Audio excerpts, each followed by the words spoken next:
All right, everybody, welcome out to another episode of Windshield Time at Mountainland Supply. I'm Joey. I'm here with our CEO, Brandon Johnson, our producer, Spencer Extraordinaire Shorts, who has had a great idea we're going to share with you in a second, and Dallin Ellsworth, Esquire III. Hey, y'all. So glad to have him here. Hey, yo. Hey, y'all. Oh, hey, y'all, or hey, yo? Hi, y'all. Hey, Hi, yo. y'all. Oh, already confusing me, Dallin. Stop it. So I'm nervous. this is an extension of our People of Mountainland series that we've been doing. So we're going to talk to Dallin about his journey through Mountainland. But we need to bring you guys some breaking news. Spencer Shorts has now named all of you.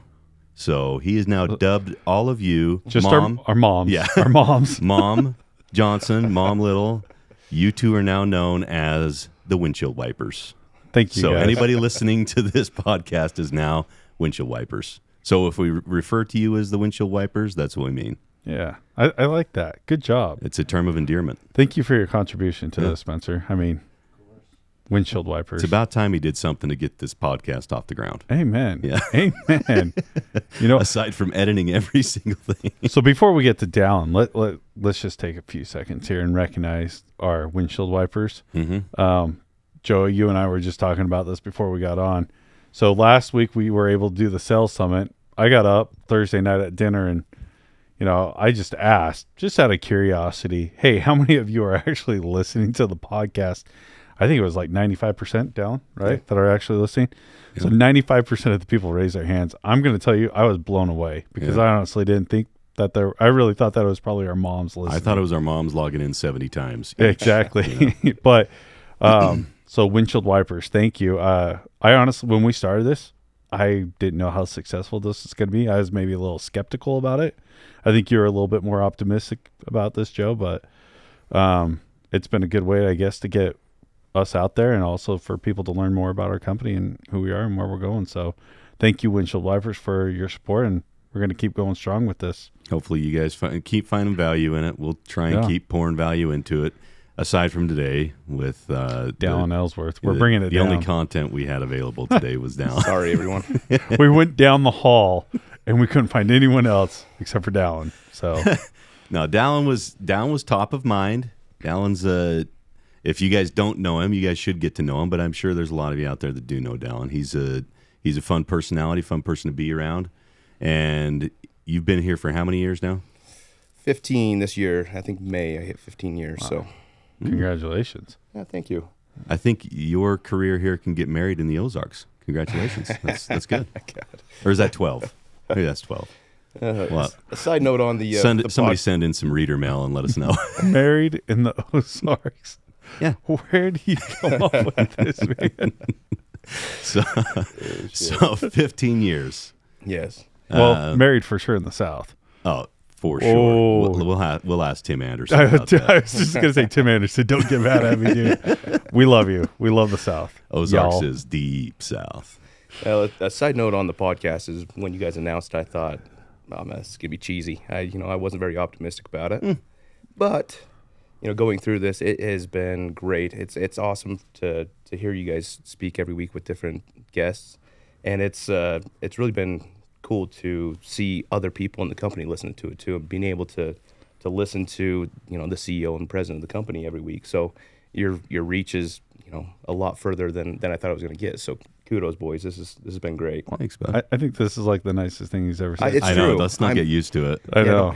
You're gonna have That's to buy it. you I'm lunch done. after this. Yes, please. Hold on. Let me get my money out right now. I'll just start paying you, man. Thank you. I Appreciate actually that. think you owe me because Oh, you're going to tell people that you wanted to leave this place, and who was one of the people who helped you stay? we'll get into that later. So, Dallin and I grew up in the same area in West Mountain, which is west of Payson, for those of you who are geographically not inclined. So, Payson, Utah, you drive straight west, run into a mountain, and whoa, it's a West Mountain. That's where we grew up. Original. As a farming community. Yeah, very, very direct. And so Dallin and I, we knew each other, all growing up. And when Dallin came back from serving an ecclesiastical 2 years in Honduras. Yes, finding out who I am and growing up a little bit, I guess. Yeah, well, finding out who you are at least. He was Brent Anderson asked you to come and work here, right? Brent Anderson and Tim Kuchar at the time. Oh, that's right. Yes, Oh, wow. I forgot about Tim. Oh, I yeah. haven't heard that name for a long yeah. time. Yeah, Good guy. so you grew up as really good friends with Tim's son. Yep. And Tim said, "Yeah, come over, talk to Brent. Yep. See if we can get you over here." Yep. And I think it was April or May of 2009, and Tim said, "Hey, we need some drivers." At the time, I'm like, "I'm not doing anything. I might as well go." Had you already done Alaska? No, that was the year Afterwards, after. Yep. okay. So, I walked in the first day, full of ambition. I was going to change the world. And then I got to know your Joey. BOM in one hand. Like straight laces all get out, and then I got to know Joey and Zach Blackburn, the rest of the crew, and just crushed my dreams. I always say, I just made you feel comfortable enough that Yep. your true soul came out. That's true. We talked about this with Bruce We yesterday. just had this discussion, man. Yeah. A unique way of helping people just get to baseline. So this is baseline Dallin now. You're welcome.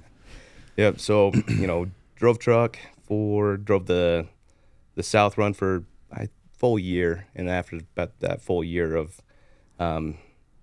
driving truck and learning the way of Mountainland, I decided to. My wife's from Alaska, so we decided to peel out and move up to Alaska for the summer.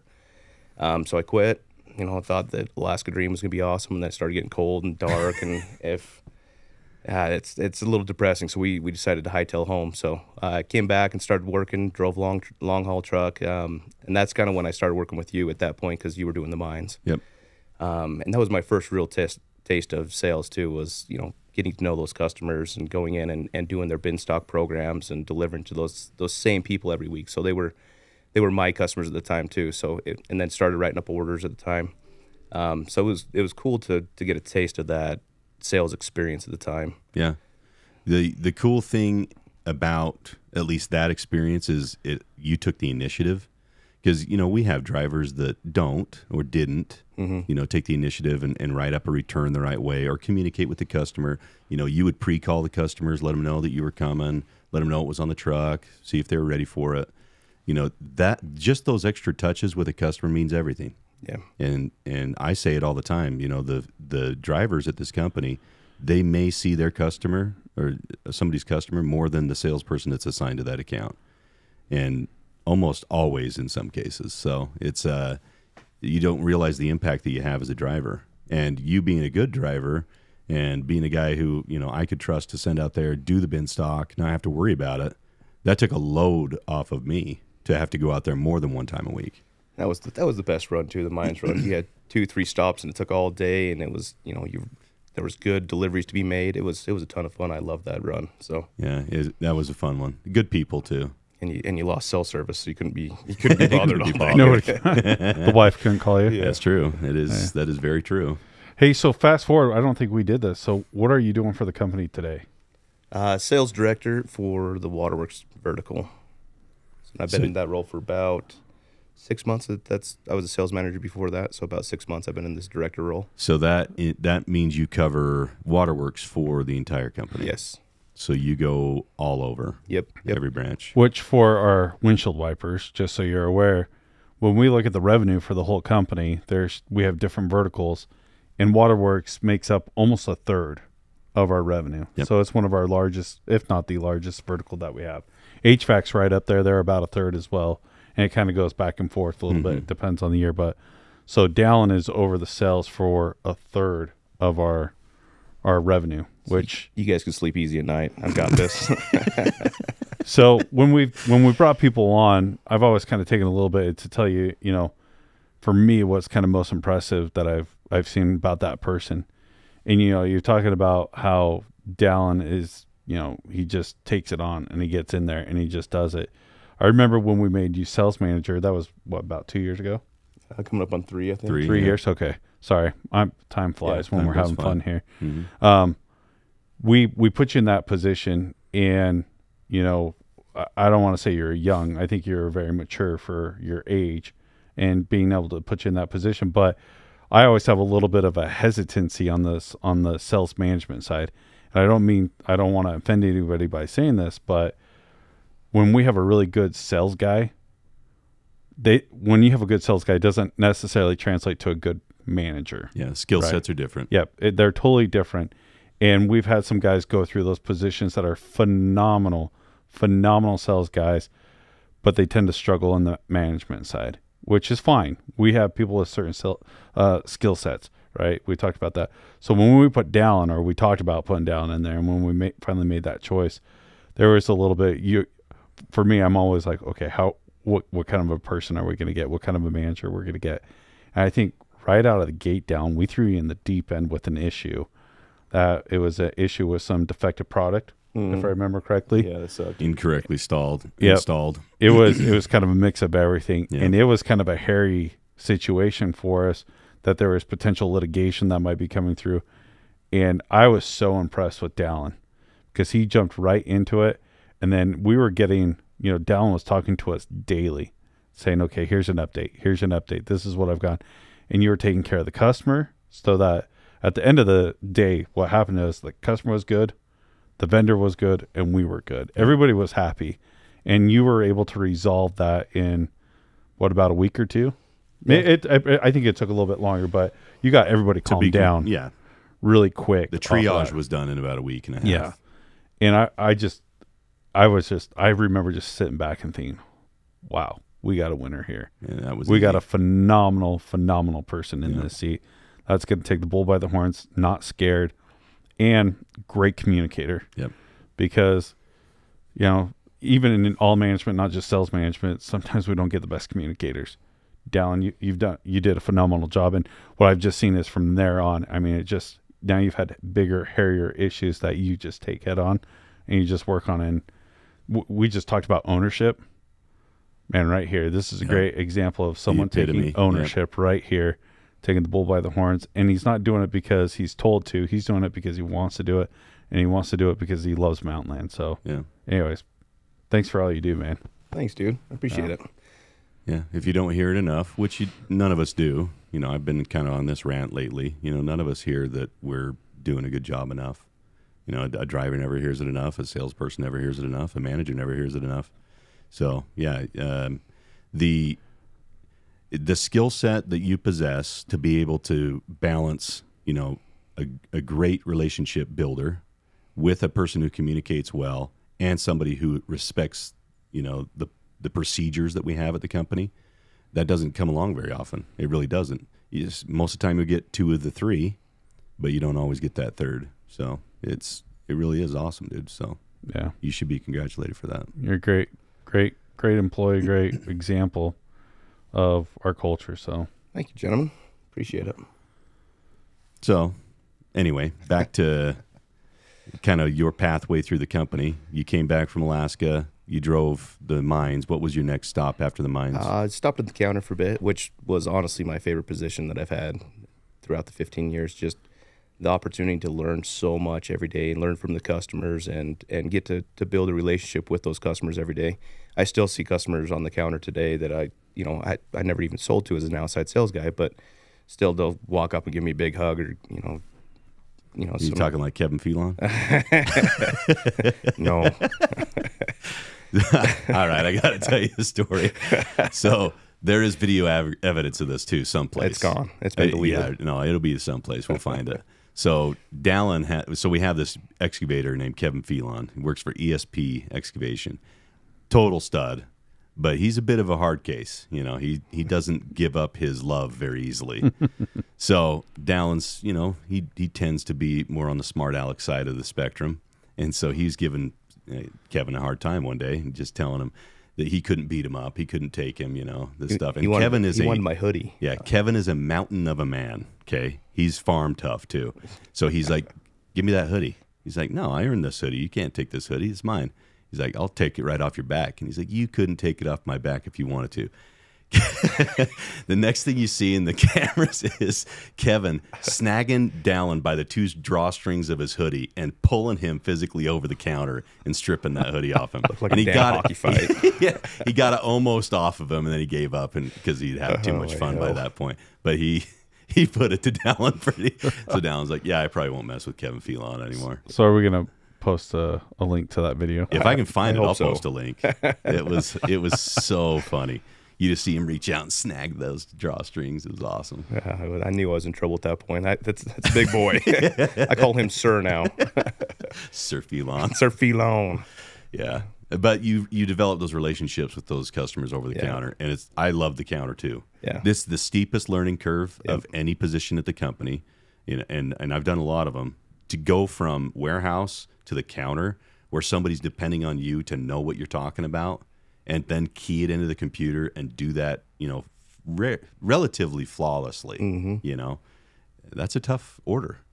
So my hat's off to people who work on our counters. Yeah, and it's probably one of the most important positions too. You're front lines with those guys every day, and you don't have a second to research it. That you gotta be on your A game all day. Yeah. So I like the challenge. Like I said, the relationships I built on the counter, I still have a lot of them today. So I really like the counter. From the counter, I went down and opened our Spanish Fork store and ran that for a couple of years.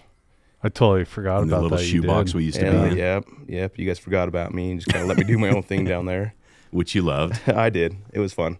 So I did that for about 2 years, and then Braden took it over from me from there, and then I went into outside sales and kind of got the Crap accounts. the crap guy. I don't want to say crap accounts.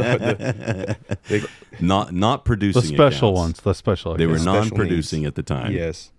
And it was, everything from hospitals to, plumbers and just about everything that was out there. And I was chasing everything.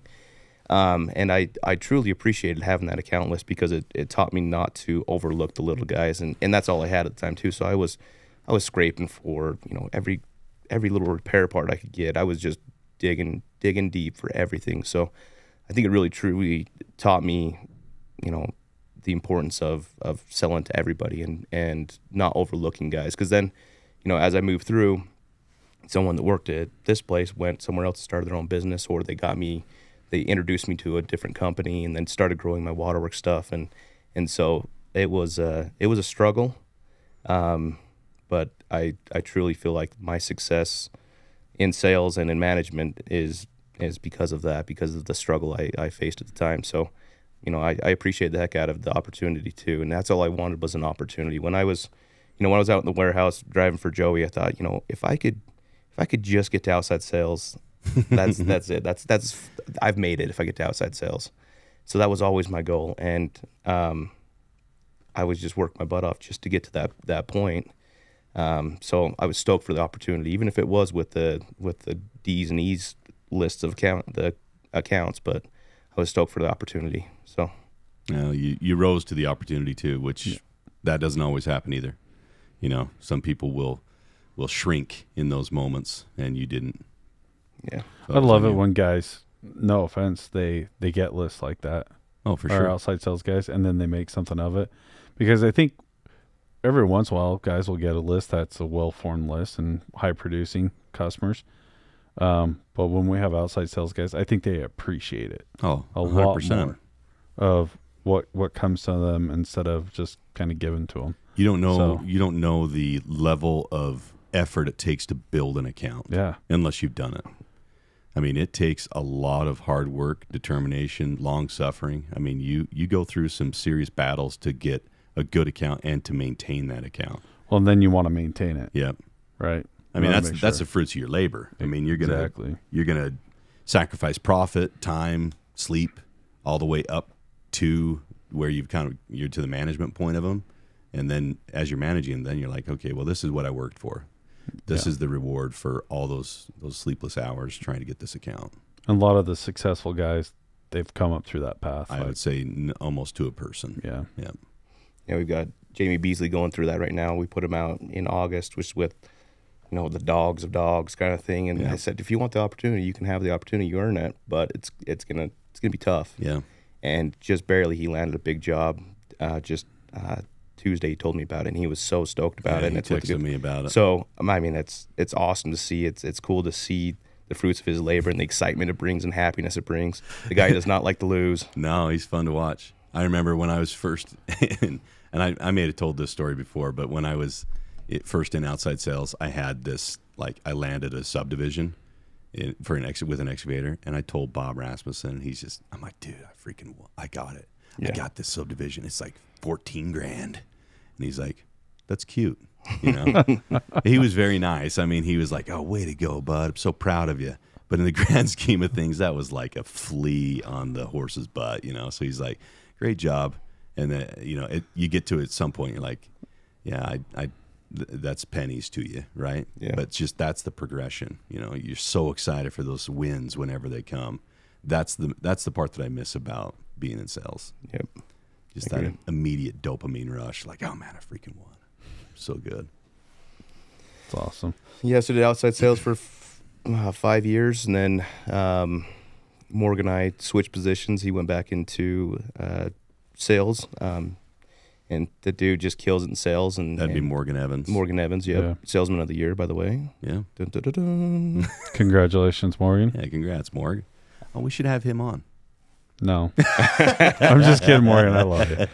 We'll have Morgan. I will listen to that one. We should have brought him in with you. Yeah, I know. Oh my gosh, that would we'll have been an overload. We'll here. go into deep doctrine with Morg. That'll be fun. I got to mentally prepare for that one. Yeah, we need a day. So Morgan and I switched positions, and I was in sales. I was acting sales manager for the whole company in Waterworks for 2 years, and then just like I said, 6 months ago or so, I got a promotion to director, Sir Director Ellsworth here, and we hired Brock Spencer as a sales manager. So he covers Point of the Mountain North, up in Idaho, and takes care of Mr. Fagel out out in Wyoming, and then I have everything Point of the Mountain South as sales manager still at this point. So, and then Kansas as well. So yeah, it's awesome. Do a bang up job, man. Oh, you're killing it, man. It's been fun to watch your growth through the company. You know, I wouldn't say like I'm a proud father or anything, but it's been fun to watch somebody that I care about. I refuse to call you dad. I'm not calling you dad, you will. right? You will one day. So if that's the case, If things would have worked out between me and Renee, you would be calling me dad. God. Oh my hell, there we went. By the way, I hope she watches this. I love you, Renee. if you're his dad, then who's his grandfather? We'll stop there. Okay, all right. I got a great idea though. I think we need to start a Mountainland late night podcast or Mountainland After Dark. After dark. After dark. We're not going to be able to put it out on the company, but there's so many good stories out there that would come out on that podcast. Because there's some stories. I mean, we could do like the PG-13 version of it. Oh, I was going to say we're trying to keep it so we don't get the mature rating. That's what I'm saying. That's what I'm saying. We've been good so far. We've had Calvert come through. Yeah. And we haven't been flagged yet. No, we haven't been flagged yet. So it's pretty good. Yeah. Oh, you're welcome. I didn't. I know you kept it clean, so Yeah. appreciate that. We can't expect that of everybody. No. We'll have to have Shorts hit the dump button for Shorts. We've been pretty good. Shorts hasn't had to edit any of these for the audio, so yeah. This is it's all still spontaneous radio we got going on here. So, okay, so I guess we've asked this of every other guest. Like, what would you say is the key to being successful at Mountainland as an employee? Ooh, many keys, but I think loving what you do, getting behind the culture, and that's at least the key for me. Is I truly enjoy to come to work and work with the guys I work with, and it makes me want to work harder, makes me want to take care of stuff, and obviously the ESOP's an amazing thing to work for as well. So I'd say just love what you do. Driving every day kind of sucked at times. It was hot. Didn't have AC back in the day in the old Mitsubishi. But, man, it's just learning to love it and then seeing, what the next step is and loving the company. And that's you've never heard this from me, but I'm a Mountainland for life. I love this company. I love the people I work for. And that's really what I want to share with everybody is just love it. It's an amazing place to work, and there's amazing people that work here. So, just love it. Thanks, bud. That's sound advice, I think, for anybody in any career, right? Yeah.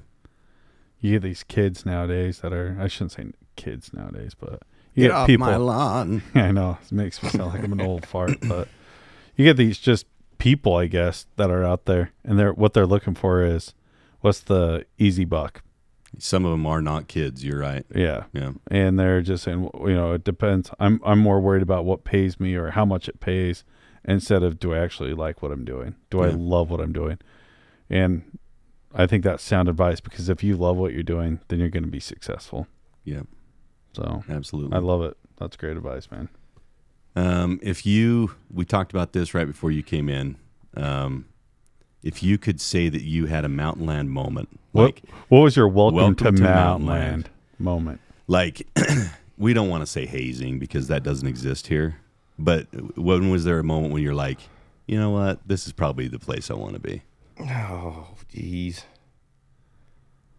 Oh, honestly, I started with Justin Gardner. I know they talked about Justin Gardner a little That's bit. the second one we've had. Justin Gardner and I drove truck together, and just spending time with that freaking clown. His outlook on life, his personality, and just super unique.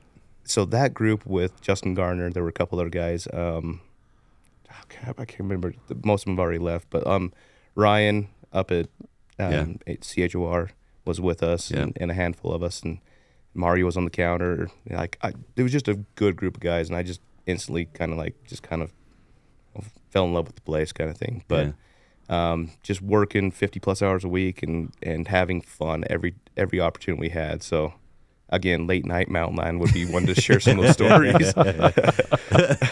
There's been a lot of things happen here. But we had a dang good time. So it was I think that friendship and the bond that we build out there, just busting our asses every day. So yeah, Ryan texted me the other day, actually, because he heard Shandon's podcast talking about Garner, and he was talking about, oh man, those were some good old days, weren't they? They were awesome. They were fun. We're gonna have to take this on the road and go up there. Yeah, you'll have to get Justin. We could do it, and he can just log in. I'm not going up there to see him. Bring him down to us. Man. Yeah, he can come here. Yes. Yeah, no, Garner's a good man, and you're right. I mean, it's the people that make the difference. Because I've told people this before, I wanted to quit 2 weeks in because it sucked. It was hard work, but the people are what make you stay. Yeah. The people who actually care about you, Zach, guys like Zach Lewis, who threw their arm around me, Morgan, back then it was Shad Edwards, those guys, they threw their arm around me and told me that I was worth something. And because they cared about me and they showed interest in me, I stayed. So everybody out there has power over somebody else, or influence. What you got? No, I'm not going to say it. I was just reflecting upon my time here at Mountainland and who were those people. Yeah. I didn't have quite the same. You didn't have you didn't have the support system. I would say my support system was Brian Anderson. Yeah. That's really where it came from. So yeah. Anyways, I had some different experiences than everybody else. So yeah. But it's good. No, I'm still here. I'm happy. Haven't quit yet. That's why everybody has their own journey, right? Amen. Yeah. It's unique to us. Yep. Cool. So, well, Dallin, thank you for coming in. Thanks. Appreciate all you do, bud. Thank you, guys. Don't think it goes unnoticed, because it doesn't. And thank you, Shorts, for all you do. Thank you, Brandon. Yeah. And thank you, all you windshield wipers out there. And we'll see you down the road. Thanks for jumping in. See ya. Have a good one, guys. Thank you, guys.